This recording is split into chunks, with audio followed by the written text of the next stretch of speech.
Secret ಬೇಕಾಗಿಲ್ಲ, ನಾನೇ king ಅಂತ ಹೇಳಲ್ಲ, ನೀವೇ ಒಂದ್ಸಾರ ರಾಜ.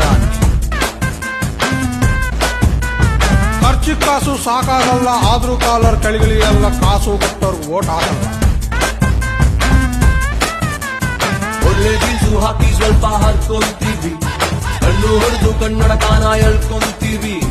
ಅಕ್ಕ ಪಕ್ಕ ಯಾರೇ ಬಂದ್ರು ಲುಕ್ ಕೊಡ್ತೀವಿ, ಫುಟ್ಪಾತ್ ಅಡ್ಡ ಹಾಕಿ ಕೊಟ್ಕೊಂತೀವಿ. ಅಲ್ಲಿ